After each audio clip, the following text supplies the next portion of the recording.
It started with something so small he almost didn't notice, a smear of dirt on the edge of the kitchen tile, a few faint particles scattered across the hallway rug, the kind of mess you might track in from outside without thinking. Except he hadn't been outside. Not the night before, not barefoot, not after dark. At first he assumed it was his shoes. Maybe he hadn't cleaned them properly, or maybe the dog, except he didn't own one, and the only shoes near the door were untouched, lined up exactly as he left them, soles clean. Still, it was easy to explain away the first time. Not so much the second.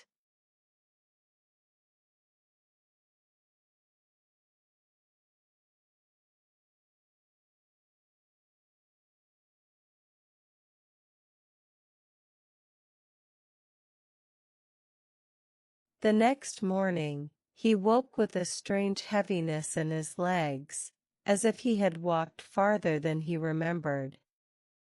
He stretched, yawned, turned to get out of bed, and felt something damp on the sheet. His feet were dirty.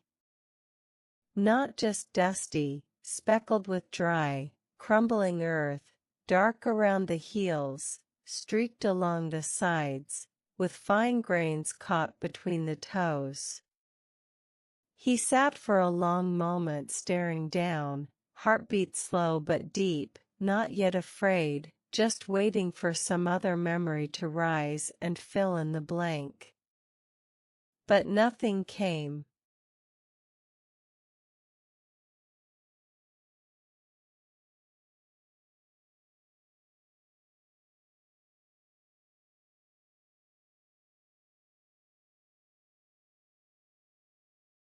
He got up.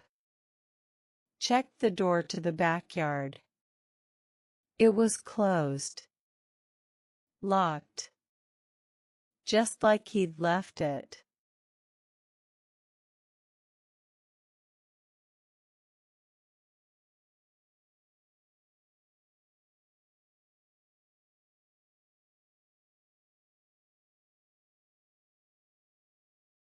But the third morning, the door was ajar.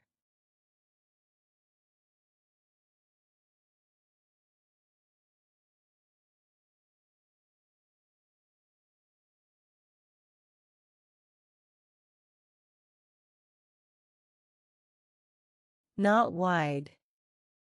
Just barely. The kind of opening that might happen if the latch didn't catch fully, or if someone had pulled it shut without pushing until it clicked. The floor mat nearby was stained. Not wet, but marked. Not from shoes. From bare feet.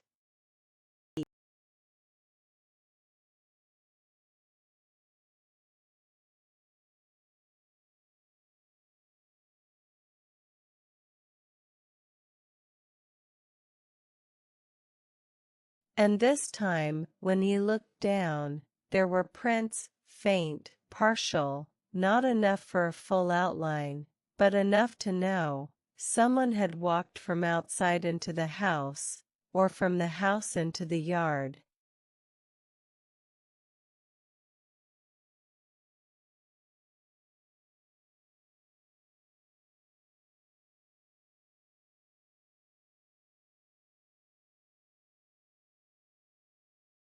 He stood still, eyes on the door, listening to the silence of the early morning, the kind that feels thinner than daytime quiet, as if the air itself is trying not to disturb something that's still nearby. He walked through the room slowly. Nothing was missing. Nothing was out of place. Everything where it should be.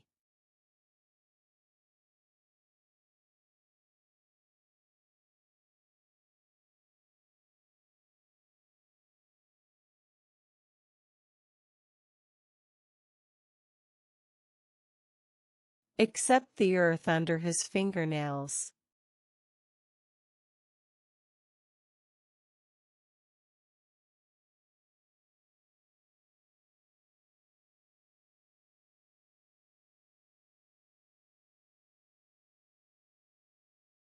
He no longer allowed himself to fall asleep easily, not because he felt threatened in the usual sense, not because of loud noises or nightmares, but because there was something inherently wrong in the way morning kept delivering him back to the same scene with barely altered details, feet streaked with thin lines of wet earth, grainy residue pressed into the sheets near his ankles, faint impressions on the hallway tiles where none should have been, and a door that refused to remain completely closed even after he checked it once, twice, 3 times, locking and bolting and pulling it hard enough to hear the frame respond.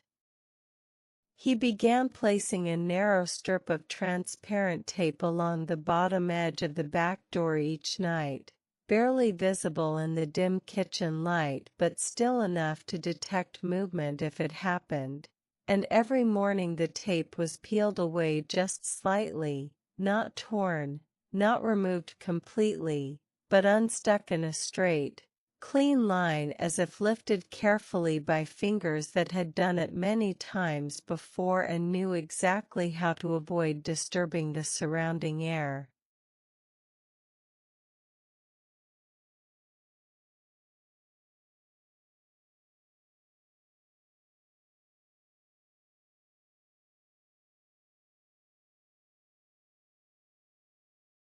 He started waking at the same time, not because of alarms, which he stopped setting after realizing they never reached him before his own breath did, but because something in his body adjusted to the rhythm that had clearly existed before he became aware of it, and so, somewhere between 3:42 and 3:46, his eyes would open, and before he even shifted under the blanket, before he turned his head or moved a single limb, he would already know the door was no longer fully closed and that his skin would carry the texture of soil pressed into it from places he couldn't remember walking,